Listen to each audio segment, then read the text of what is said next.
तो चलिए अब हम डिस्कस करते हैं क्वेश्चन नंबर 28। इसमें क्या कह रहा है, कह रहा है आपके पास एक स्प्रिंग है, ठीक है, और इस स्प्रिंग के जो है दोनों एंड्स पे हमने दो आइडेंटिकल चार्ज को क्या किया है, बांध के रखा हुआ है। क्लियर है। लेकिन उससे पहले क्या कह रहा है, जो इस स्प्रिंग का स्प्रिंग कांस्टेंट है वो हमारे पास 100 न्यूटन पर मीटर दिया हुआ है। क्लियर है। हाँ सर। और कह रहा है जो इसकी नेचुरल लेंथ है, यानी कि जब भी हमने इसको ना दबाया हुआ है ना खींचा हुआ है, तब जो इसकी लेंथ है, यानी कि वो उसी को हम बोलते हैं नेचुरल लेंथ, वो इसकी कितनी है, 10 सेंटीमीटर। वो कितनी है, 10 सेंटीमीटर है। क्लियर है। हाँ। उसके बाद हम क्या करते हैं, इसके दोनों एंड्स पे दो चार्ज पार्टिकल बांध देते हैं। दोनों का जो चार्ज कितना है, 2 इंटू 10 रेज पावर -8, और यहां पर भी 2 इंटू 10 रेज पावर -8।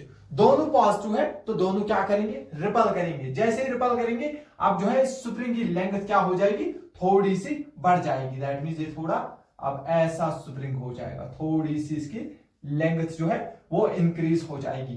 पहले इसकी सर लेंथ थी एल जो है सर, इसकी लेंथ थी 10 सेंटीमीटर, मतलब 0.1 मीटर पहले इसकी लेंथ थी।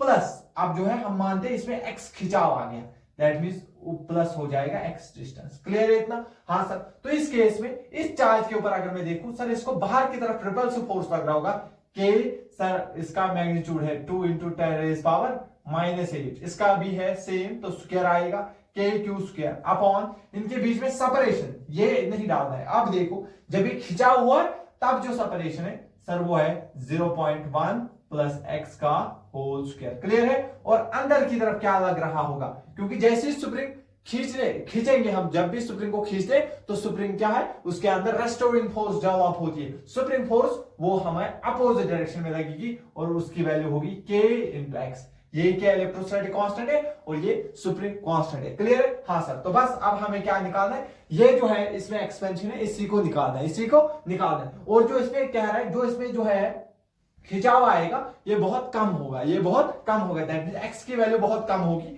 और क्वेश्चन पूछ रहा है आप क्या एजम्पशन लोगे इस क्वेश्चन को सॉल्व करने के लिए। इस क्वेश्चन को सॉल्व करने के लिए हम एज्यूम करेंगे ये जो एल है और जो इसमें खिंचाव आया है छोटा सा जो हमने यहां ऐड किया एक्स, ये 0.1 के सामने ये x बहुत छोटा होगा।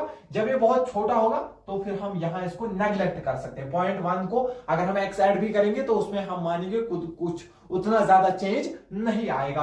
दैट मींस ये तो इतना ही बच गया। दैट मींस अंदर की तरफ क्या आएगा सर, k की वैल्यू है सर 100 इंटू में x इक्वल टू, ठीक है, k की value sir 9 into 10 raise power 9 into 2 का स्क्वायर हो गया sir 4 into sir 10 raise power -16। Clear है इतना सर। ये आपने यहां पे क्या किया, ये मैंने एजम्पशन लिया 0.1 के सामने अगर मैं x को ऐड करूं तो उतना ज्यादा फर्क पड़ेगा नहीं, क्योंकि x बहुत छोटा है। मैंने एजम्पशन क्या लिया है, मैंने एजम्पशन दिया है x जो है वो बहुत बहुत छोटा होगा l से, x बहुत बहुत छोटा होगा नेचुरल लेंथ से। ठीक है। तो सर 0.1 का स्क्वायर होता है सर 10 रेज पावर -2। क्लियर है इतना। मुझे x चाहिए तो ये सब भेज दो इधर। तो sir x equal to sir 9 4 sir हो जाएगा 36। सर यहां पे ऑलरेडी 10 रेज पावर 9 और 10 रेज पावर 16 में से 9 जाएंगे तो -7 बचेगा, divide by sir 10 raise power -2 और ये 100 इसको इंटू हो जाएगा 10 रेज पावर, ये बचेगा 10 रेज पावर +2 और ये 10 रेज पावर -2, ये दोनों क्या हो जाएंगे, ये दोनों खत्म हो जाएंगे। ठीक है। तो 36 अगर मैं इसको देखूंगा, अगर मैं एक पॉइंट थोड़ा और इधर ले जाऊं, एक पॉइंट थोड़ा और इधर ले जाऊं तो मैं इसको लिख सकता हूं 3.6 इंटू में सर फिर आ जाएगा, मैं इसको क्या कर रहा हूं, एक जो है फिर 10 रेज पावर 6 इसका आंसर आएगा। एक सेकंड, हाँ 3.6 इंटू 10 रेज पावर 6 जो है ये मीटर जो है हमारे पास x की वैल्यू आई। देखो x कितना छोटा है, 3.6 को डिवाइड करना है 1 के बाद 6 जीरो लगा के, यानी कि वो बहुत छोटी वैल्यू है। दैट मींस हम जस्टिफाई कर रहे हैं, हमने जो है x को बहुत छोटा माना था l से और वो सही भी है, x की वैल्यू बहुत छोटी आई। दैट मींस हमारा जो एजम्पशन था x बहुत बहुत छोटा l से, तभी हम ये वैल्यू निकाल पाए थे। दैट मींस वो सही था, क्योंकि एक्चुअल में x की वैल्यू 3.6 डिवाइड बाई 10 रेज पावर 6 है। दैट मींस ये बहुत छोटी वैल्यू आएगी। क्लियर है। तो आई होप ये आपको अच्छे से समझ आ गया होगा। तो मिलते हैं क्वेश्चन नंबर 29 में।